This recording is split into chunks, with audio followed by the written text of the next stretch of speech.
ہماری زندگی بڑی قیمتی ہے، ایک ایک سانس بامقصد ہونا چاہیے، لیکن ہم اپنے وقت کو کس آوارگی کے ساتھ، کس بے دردی کے ساتھ گزارتے ہیں۔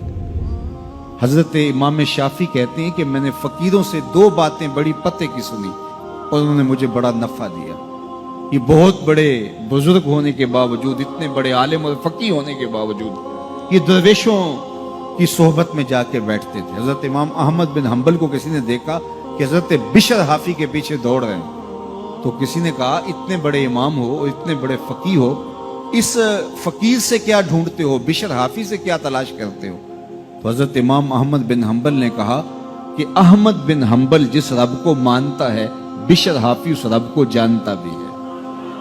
تو فقیروں کی باتیں بڑی پتے کی ہوتی ہیں، تو کہتے ہیں کہ فقیروں کی دو باتوں نے، امام شافعی بولے، کہ مجھے بڑا فائدہ دیا۔ ایک تو یہ الوقت سیف قاطع، وقت کاٹ دینے والی تلوار ہے، اگر وقت کو تم کاٹو گے تو ٹھیک، ورنہ وقت تمہیں کاٹ دے گا۔ اب تمہاری مرضی ہے کہ وقت کے گھوڑے پہ تم سوار ہو کے اپنی مرضی سے وقت کو چلاؤ، یا پھر تم وقت کے رحم و کرم پہ ہو اور اس کی موجیں تمہیں جس سمت چاہیں بہا لے جائیں۔ اب تمہارا اختیار ہے کہ تم اپنا وقت کیسے گزارتے ہو۔ دوسری بات جس نے مجھے بڑا نفع دیا وہ یہ کہ اپنے آپ کو نیکی کے کاموں میں لگا دو، ورنہ نفس تمہیں برائی کے کاموں میں مشغول کر دے گا۔ اپنے ارد گرد تانا بانا ایسا بن لو، اپنے حالات ایسے بنا لو، اپنی دوستی ایسی وضع کر لو کہ تم نیکی کے ماحول میں رہو، ورنہ شیطان برائی کے اندر مبتلا کرنے میں دیر نہیں کرے گا اور نفس تمہیں جو ہے وہ شر میں مبتلا کر دے گا۔ تو فرمایا کہ کسی شخص کے اسلام کا حسن یہ ہے کہ وہ بے مقصد کاموں کو چھوڑ دے۔ ہم تو بعض اوقات بیٹھتے ہیں تو گھنٹوں بے مقصد بیٹھے رہتے ہیں اور قیمتی سے قیمتی وقت ضائع کرتے ہیں۔ حضرت اویس کرنی رضی اللہ تعالیٰ عنہ کو حضرت عمر رضی اللہ تعالیٰ عنہ اور حضرت علی المرتضیٰ رضی اللہ تعالیٰ عنہ ملنے گئے، حضور کا سلام دیا، حضور کا پیغام دیا، اللہ اکبر۔ تو ویسے کرنی تو تڑپ گئے نا، چشمان سے آنسو ہیں اور بار بار پوچھتی ہیں میرے حضور کے لبوں پہ میرا نام کیسے آیا تھا۔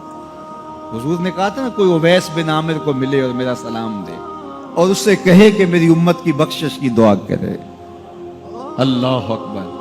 تو یہ ملنے گئے حضور کی وصیت اور حکم کے مطابق، حضور کا سلام دیا، تو یہ بار بار کہتے تھے حضور کے لبوں پہ میرا نام کیسے آیا، اللہ اکبر۔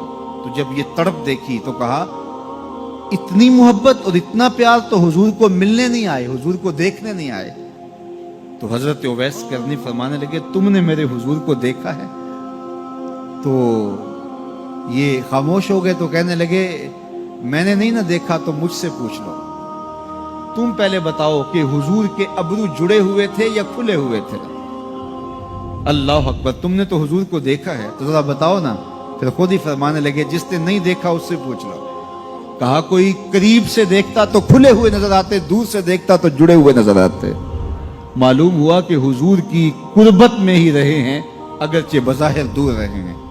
تو یہ اتنے جلیل القدر صحابی ملنے گئے، کچھ دیر باتیں کی، اس کے بعد حضرت اویس کرنی نے ہاتھ بڑھا دیے، کہا اچھا آپ نے بھی آخرت کی تیاری کرنی ہوگی، میں نے بھی کرنی، اچھا حشر کو ملیں گے۔ اللہ اکبر۔ تو وقت بہت قیمتی ہے، کسی کے اسلام کا حسن یہ ہے کہ وہ بے مقصد کاموں کو ترک کر